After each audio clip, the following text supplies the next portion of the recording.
Good morning everyone, Tammy here. Welcome to another beautiful day at Inkwenkwezi. You can see behind me here, it's just lovely clear skies. It's getting nice and warm, so hopefully we get some good sightings today. Today I'm also going to focus a little bit more on plants, some of the beautiful indigenous plants we have here. So if we see any interesting animals, I'll obviously add them into our footage, but I'm going to focus a little bit extra on plants. And I hope you enjoy it.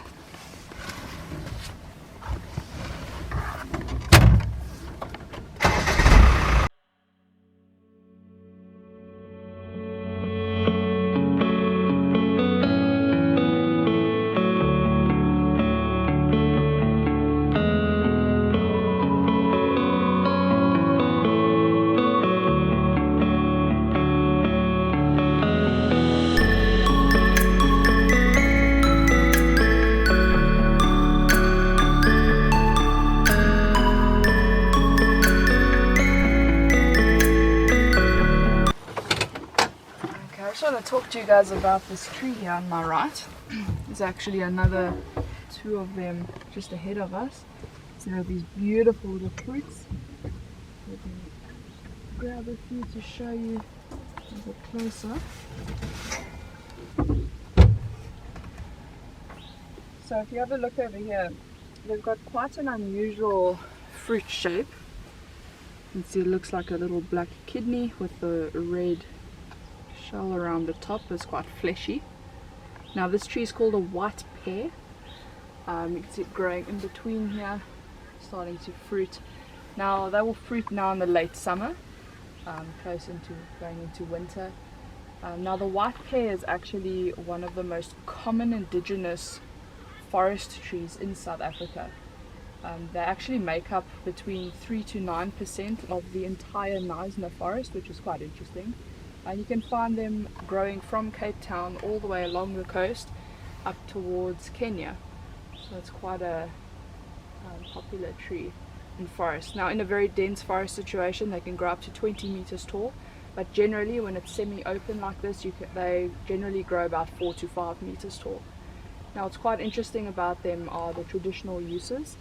With the bark around the roots, you can actually make a sort of a drink that treats intestinal parasites. This works like a enema.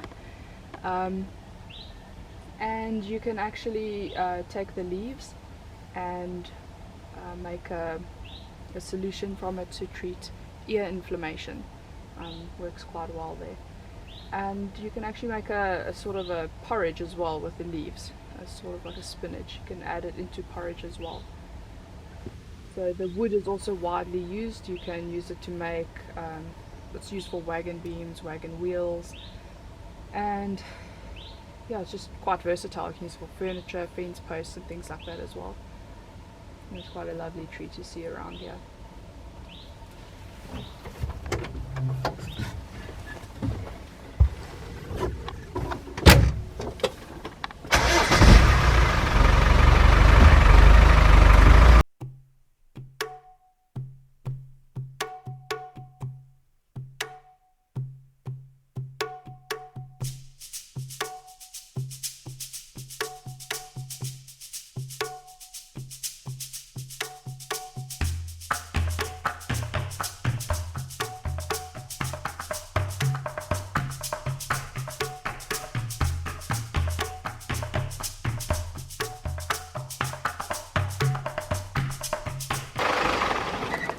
There's another very interesting tree that's just started to flower now, in late summer. You can see here all these fluffy white flowers. Zoom in a little bit closer.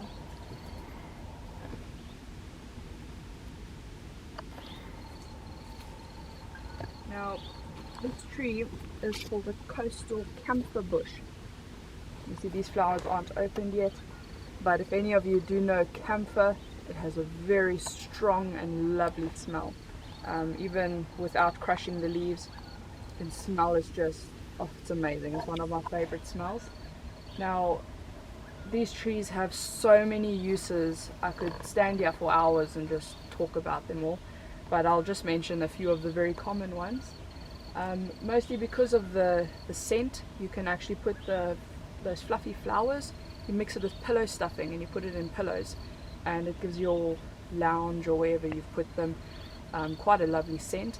Also, if you put any of these leaves under your pillows, or you mix the flowers in with your pillows in your bedroom, it actually helps you sleep much better at night, and just gives the whole room a general lovely smell. Now, what I read that was quite interesting about these trees as well is they're very commonly used for the making of musical instruments because they polish very, very well. Yeah, it's such a lovely tree to see out here. Also, many of you may know, because of its lovely smell, it's actually a very good insect repellent. So yeah, you can use this in creams, helps repel insects, and generally just having it in your home will keep most insects out of your home.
So I'm going to chat to you a little bit about these aloe plants over here. Now, I know a lot of you go on holiday and you get carried away, you're really enjoying yourself and you forget to put on sunscreen and you get such bad sunburn. Now, seeing these aloe plants out in the bush is very relieving. You can actually use the gel inside the leaves to treat your sunburn. So I'm going to bring a little piece over there to you to just show you how it works.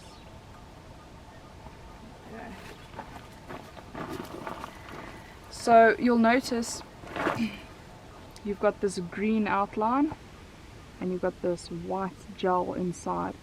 Now this is what you want, that white inside. So what you'll do is you'll actually peel off this green. Okay, so it's obviously better to do this on a flat surface. You don't want to cut yourself. Now you'll notice there's lots of liquid coming out there, very juicy. Now you would take this and you would rub it on your skin like that, on your sunburn, straight on there, and this is going to be very cooling, very soothing. It's really going to make your sunburn feel better, and it's going to help you heal much faster. So also, if you've got insect bites, you've been plagued by mosquitoes or anything like that, putting the aloe straight on those insect bites also relieves it a lot, helps it heal quickly. Okay, so quite a nice natural relief to sunburn.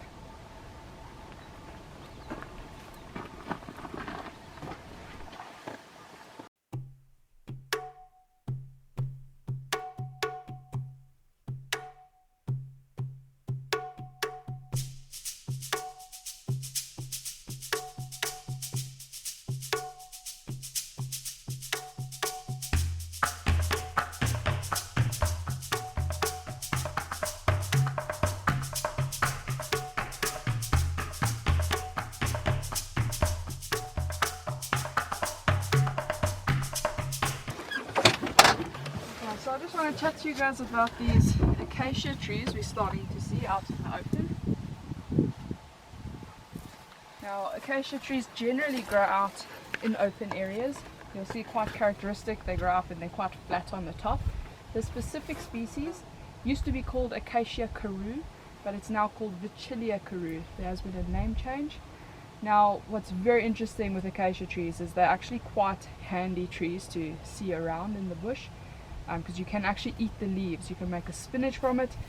You do have to do a lot of gathering though, because obviously the leaves are very small, so you're going to have to really gather up a lot of them to make something filling. But also what you'll see often is vervet monkeys and any local torsa that have these trees close by. The sap inside is so nice and sweet. When it oozes out from the cambium layer, it actually hardens on the outside of the tree, and you can break it off and you can suck it like a sweet. Now when these trees have their seeds, you can make a coffee from the seeds. I've heard it does not taste very good.